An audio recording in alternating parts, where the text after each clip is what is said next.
रांची से लगभग 35 किलोमीटर दूरी पर स्थित यह स्थल ईसाइयों के लिए बहुत खास है।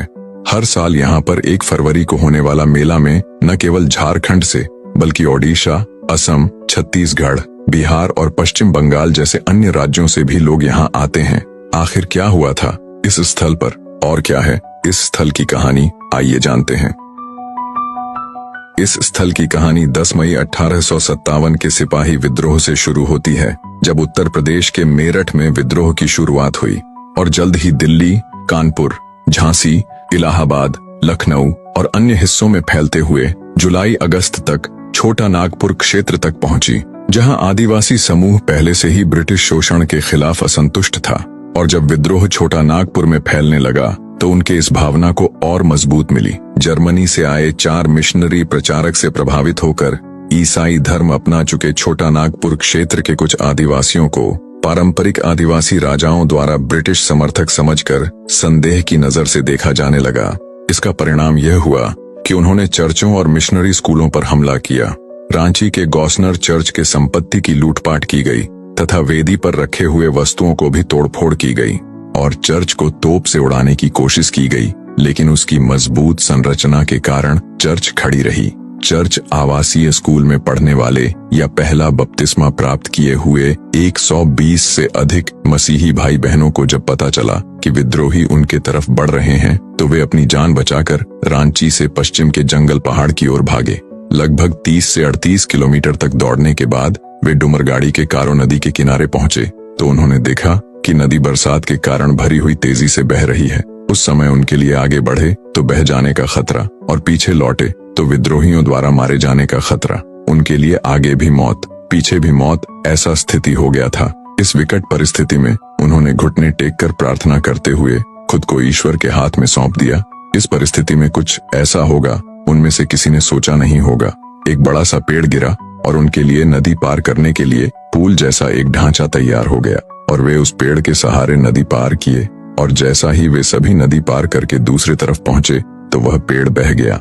जब विद्रोही वहां पहुंचे तो उन्हें नदी के आसपास कोई नहीं मिला तो वे लौट गए। यह घटना इसराइलियों के निर्गमन के दौरान लाल सागर को पार करने की घटना की याद दिलाता है कि कैसे मूसा के नेतृत्व में मिस्र से कानान देश लौटने के दौरान फिरौन की सेनाओं ने लाल सागर तक उनका पीछा किया और उनके पहुंचने से पहले यहोवा मूसा के द्वारा से लाल सागर को 2 भाग में विभाजित किया और सभी इसराइली सुरक्षित रूप से सागर पार किए और फिरौन के आक्रमण से बच निकले।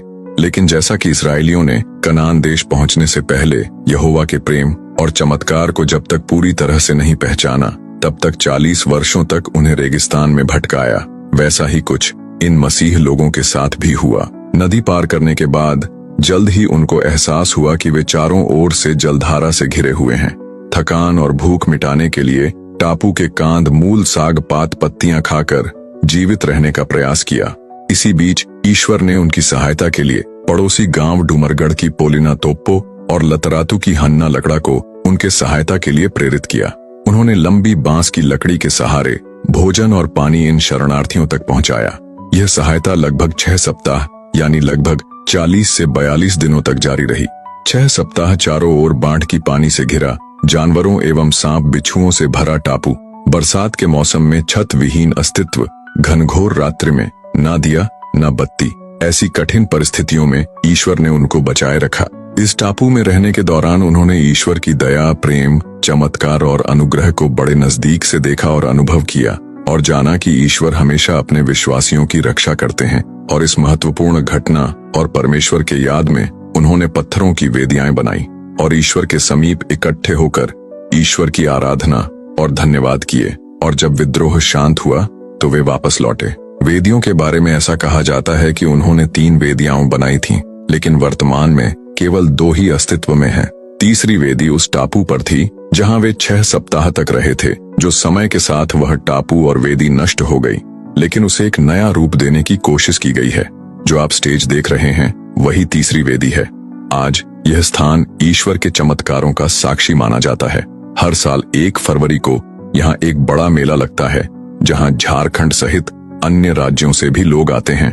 वे यहाँ आकर ईश्वर की महिमा का अनुभव करते हैं और इस ऐतिहासिक घटना को याद करते हैं। इस प्रकार क्रिस्तान डेरा केवल एक स्थल नहीं बल्कि विश्वास, साहस और ईश्वरीय चमत्कार की जीवंत गवाही है। अब आइए एक सवाल के जवाब जान लेते हैं जो इस वीडियो को देखने के बाद आपके मन में आया होगा। घटना तो जुलाई अगस्त में हुई थी, लेकिन मेला 1 फरवरी को क्यों मनाया जाता है?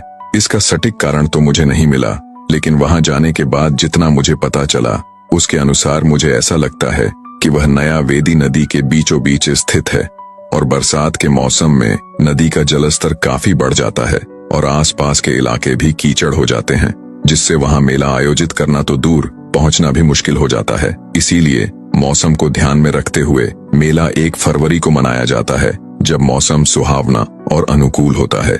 इसका कारण कुछ और हो सकता है। अगर आपको पता है तो कमेंट करके जरूर बताएं।